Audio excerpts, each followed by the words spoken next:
Seguimos aquí. Hola, ¿qué tal? Qué gusto. Soy Patricia Flores Osuna y estamos en 50+1, platicando con, de verdad, este maravilloso espectro de mujeres, esta variedad, este arcoíris de mujeres tan increíbles, cada una con sus propios colores, sus propias facetas, su energía tan peculiar. Y hoy me complace mucho pues entrevistar a una mujer que admiro mucho, que quiero, Coco Zaragoza. Ahorita nos va a platicar quién es ella, pero déjenme decirles algo. Cuando nos encontramos con Coco en alguna reunión, en alguna fiesta, en algún punto de encuentro, siempre es grato. El otro día que tuvimos la oportunidad de conversar, que coincidimos, valga la expresión, en una reunión y que tuvimos la oportunidad de conversar varias horas, cosa difícil, yo lo considero regalos de Dios, aprendí mucho de ella, más de lo que ya sabía, más de lo que ya conocía. Por eso es un gusto tenerla hoy aquí y compartir con ella este momento. Así que, Coco Zaragoza, ¿cómo estás? Pati, qué alegría tenerte aquí. Ya estoy yo así de... Muchísimas gracias. Ay, qué alegría. Muchas gracias, amiga. Pues feliz de estar compartiendo en este colectivo tan maravilloso, como bien dices tú, de mujeres tan únicas e irrepetibles. Qué maravilla, ¿no? Que todas somos mujeres, que somos, creo yo, muy sororarias, pero que vamos descubriendo en esta sinergia cosas tan bonitas de nosotras, de nuestros núcleos, y que nos hace coincidir de una manera increíble. Sí.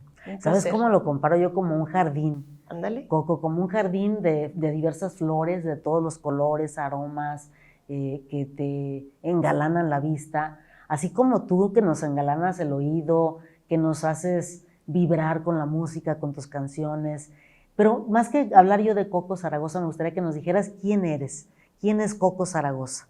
Muchas gracias, mi Pati. Pues siempre son preguntas que te ponen, está uno siempre acostumbrado a ciertas entrevistas que casi siempre van a la parte artística, a la parte laboral, que es maravillosa, pero siempre cuando uno se va a esa parte humana, yo pues siempre agradecida de que están tan íntimamente ligados mi profesión con mi manera de ser, porque para mí han sido pues a la par. O sea, yo desde que recuerdo, yo empecé a cantar a los, muy chiquita. O sea, mi primer recital fue a los 9 años. Imagínense. Y yo desde ahí dije, esto es lo mío. O sea, qué bendición poder decir desde niña, yo soy esto. Sí, y así tenías un camino trazado. Y esa frase ha marcado mucho mi vida. Yo soy cantante, yo soy artista, yo soy esto. Yo soy esta mujer que hoy estoy, este año, si Dios quiere, por cumplir 43 años. Ay, chiquita. Ay, mi padre. Oye, corazón, a ver, antes de que me digas más cosas, sí. Vienes de una familia de artistas. Pues fíjate que entre sí y no, porque mis papás fueron todos muy musicales, pero ninguno se dedicó, pero todos cantantes. Pero te fomentaron totalmente, totalmente. Y eso es, lógicamente, un parteaguas, o sea, el que te apoyen. Sobre todo, siempre ha sido como una situación, mi mamá un poquito menos me apoyaba, ya sabes, de repente el estigma. Les da miedo a las mamás también, sí, ¿no creas? El medio es complicado. Sí, es complicado. Totalmente. Complejo. Pero yo sí recuerdo vívidamente que mi papá era, dale. Oye, pero que siempre me ponían, mira, la escuela, tus responsabilidades, bla, bla, bla, así te leían la cartilla, las palomeabas y me daban chance de cantar los fines de semana, ¿no? O sea, por decir algo. Entonces, es una parte tan íntima de ti, que cuando yo empecé a decir, mi mamá, es que estás estudiando turismo, ¿cómo se te ocurre? Yo ya más grande, que vas a vivir de esto. Le digo, ma, iba yo a las prácticas profesionales, al servicio social, y yo, o sea, lo que quería era el fin de semana, y sí disfruté lo que ejercí, lo que estudié, sí me gustó. Creo que siempre disfruté esa etapa también, pero no se comparaba con mi parte artística. ¿Y cómo descubres, después de que empieza a pasar el tiempo y empiezas pues ya a generar tu propio espacio, cómo descubres el tipo de música que te gusta, el encontrarte en esos escenarios? Porque bien lo decías, es un mundo complejo el del artista, muy. Más para las mujeres todavía, o sea, estamos hablando de que muchos espacios para las mujeres cuestan más trabajo, aunque nosotras hemos irrumpido ya en todos los ámbitos y le echamos ganas y no nos detenemos y nos apoyamos, pero en lo particular a ti y en este rubro, pues no es nada sencillo. ¿Cuándo descubres esta parte? Fíjate que yo creo que tenía yo aproximadamente 13, 14 años y yo me crié en el barrio del Expiatorio. Entonces, en la colonia americana. En el centro de la ciudad de Guadalajara. Sí, sí, sí, un lugar muy bonito. Muy bonito. Y recuerdo que yo estaba en el coro del templo, casi todos, bueno, muchos colegas así empezamos, ¿no? Y yo en ese entonces ya cantaba flamenco, que también fue otra de mis pasiones, fue como el primer género con el que yo empecé y me explotó la cabeza. Y recuerdo muy bien que en paz descanse el maestro Juan José Arreola. Estaban en un grupo de ahí, de vecinos y de gente que éramos parte de ahí de la colonia americana, y todos estaban decidiendo mi futuro. Entonces una de ellas me dijo, te vas a ir a la escuela de música sacra porque tú vas a cantar como soprano. Lo que no habían descubierto en ese entonces es que yo era contralto. Dicen que de cada 100 sopranos sale una contralto, que es la tesitura más baja en la tesitura de las mujeres. Entonces me acuerdo que sí, todos dijeron, sí, va a entrar y con estrellita fulanita y con sutanita y va a ser, bueno. Entonces me acuerdo que me alejó el maestro a escondidas, casi como si fuera algo prohibido, y me dice, chiquilla, ven. Me dice, mañana te voy a dejar en la panadería, fíjate, de ahí del Expiatorio, de Panadería Regio, creo que ya ni existe. Te voy a dejar un cassette. No les hagas caso, tú diles que sí. Dice, tú no tienes por qué cantar. Y yo así me quedé. Entonces yo ya, cuando me llega el cassette, me dice, no les digas que yo te lo di, o sea, era algo así como top secret. Me dice, tú eres contralto. Mira, tú naciste qué visión para cantar maestro. jazz y para cantar blues. Y yo en ese entonces estaba, ¿para cantar qué? Ni cuando escucho yo el cassette, que venía Nina Simone, Elis Regina, Ella Fitzgerald, Billie Holiday, o sea, me hizo una compilación que a mí me explotó la cabeza. Entonces ahí fue cuando yo, porque siempre me he catalogado como una persona rebelde, decía mi papá y mi mamá que yo incluso de niña chiquita, 2 años, no les decía papá y mamá, les decía Moy y Coco, ¿sabes? Entonces, y luego mi papá me decía, oye hija, que no sé qué, pero que tienes que hacer, no, a mí nadie me manda. Entonces, o sea, pues dicen que el poder de la palabra, ¿no? Sí. Entonces siempre he tenido que cargar con esa gran responsabilidad de la mí nadie me manda, porque pues todo tiene consecuencias, ¿no? Buenas y malas. Pero en esa parte de defender lo que todo mundo me decía que no, sí fue un parteaguas para mí el maestro Juan José. De que empecé yo a escuchar esta música y les dije, ¿saben qué? Pues fíjense que siempre no, porque a mí me iban a becar, pero si era con esas atenuantes, ¿no? Con estas condiciones. O era un direccionamiento. Sí. Déjenme y me dijo, ¿sabes José Arreola, gran escritor jalisciense. Escritor, sí, claro. De acá, lo que conocemos como Ciudad Guzmán, que él decía, pues no le gustaba que le dijéramos Ciudad Guzmán, así que le decía Zapotlán el Grande, sí, Jalisco. Gran escritor jalisciense que ha destacado en el mundo, y tener una sugerencia de una personalidad como él, que vaya que conocía el arte, tuve el honor de conocerlo y de compartir con él micrófonos muchos años. Sí. Bueno, pues yo creo que sí fue para ti. Para mí fue un parteaguas. Una bendición, ¿no? Sí, una varita absolutamente, mágica, exactamente. Fue una revelación. Exacto. Y él me dijo, defiende eso. Me dice, porque tú puedes cantar lo que tú quieras, pero si en esta etapa de tu juventud, él me decía, te sintetizan tu timbre. Eso fue lo que me dijo con esas palabras. Me dice, vas a perder eso que tú traes. Mucha gente cuando me escucha cantar dice, es que tú eres una mujer blanca que canta como negra. Y él creo que fue la primera persona que descubrió eso. Yo no lo sabía. Ah, bueno, entonces, cuando no la oyen cantar. A ver, ya aquí un pequeño paréntesis. Cántanos algo a capela. El gospel, el jazz, el blues, se le dan, que a mí me hace vibrar y nos pone a todos prendidos en las fiestas, en las reuniones, con todo el tipo de géneros que ella aborda, porque son muchos. Pero cuando toca eso en especial, cuando canta esa parte, wow. A ver, cántanos algo ahí a capela. Fíjate que hablando de esa anécdota, me acuerdo que el maestro cuando me dijo esto, fue cuando me escuchó un pedacito, ya unos días después, que yo había escuchado su cassette, y y era esta canción de Era James, que es At Last, y va así rápido, ¿no? At last, my love has come along, my lonely days are over, and life is like a song, yeah, yeah.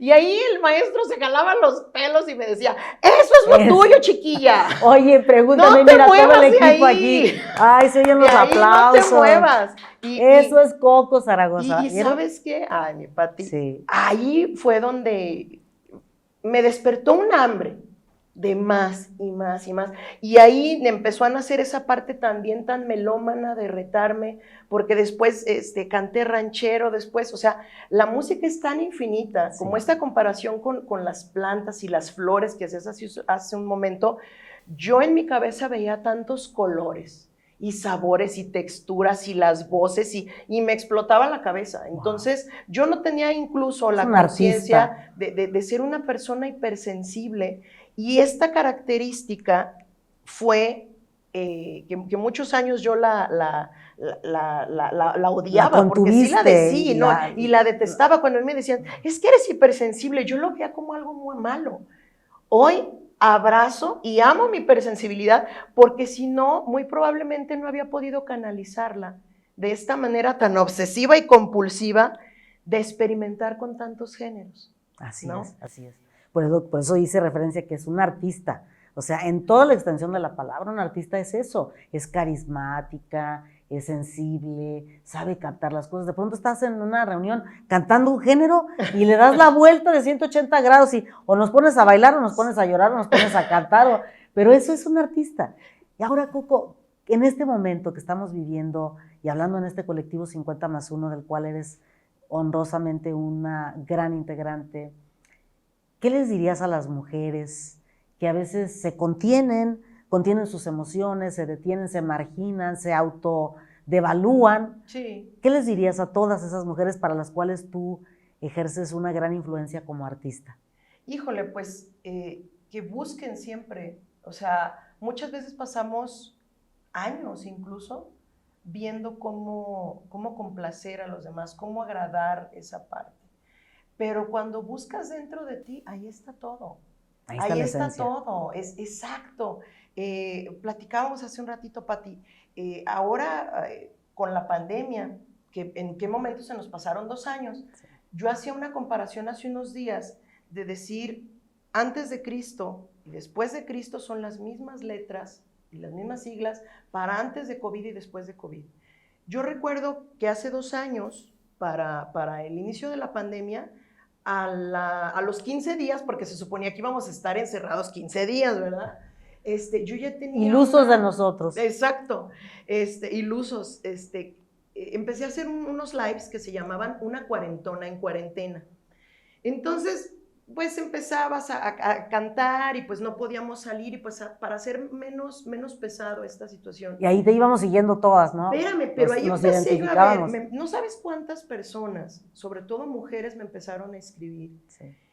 Y me decían, es que yo ahorita me siento así, y ahorita no, y me siento que me ahogo con mis hijos. O sea, el COVID fue un gran maestro y el dolor es un gran maestro.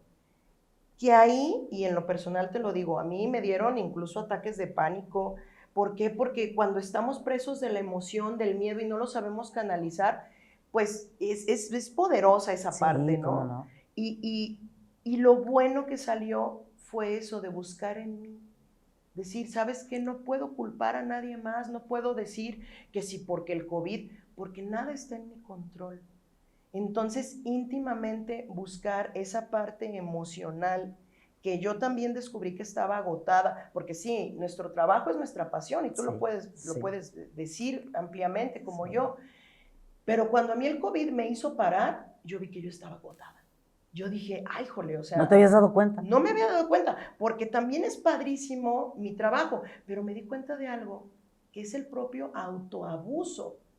Sí. Por más que sea tu pasión. Generas endorfinas. Exacto. Y vas con un sinfín, o sea, no paras. Pero también hay un momento en que eso se puede tornar nocivo. Así es. si no lo controlas. Entonces yo empecé a ver que gracias al COVID, a esta pandemia, me tuve que echar un clavado a mis emociones. Vi que era workahólica, vi que en parte de mi hipersensibilidad, sin tener esa parte del contacto con la gente y todo, y un amigo días pasados me dice, hija, si te das cuenta que tú no estabas haciendo un programa, tú estabas haciendo catarsis online. Y yo me quedé. Pero hacía catarsis para ella y para todas. Para todos. Porque todos estábamos encerrados ahí viéndola. Y no, pues Sí. fabulosas cosas que sacaban. Entonces yo creo que ese mensaje es transformar ese dolor o esa situación tan desafiante que está fuera de mi control en algo para aprender. Porque a veces nos venden tanto esta idea de tienes que ser feliz, todo es felicidad. No es cierto. Dejemos de romantizar esa parte, pero que no le perdamos el miedo a sentir dolor. La vida es un claro oscuro, ¿no? Matices. Exacto, y decir, variedad. ¿Sabes qué? Toda esta parte que no puedo controlar, que me está doliendo, cuando yo me hice consciente de eso,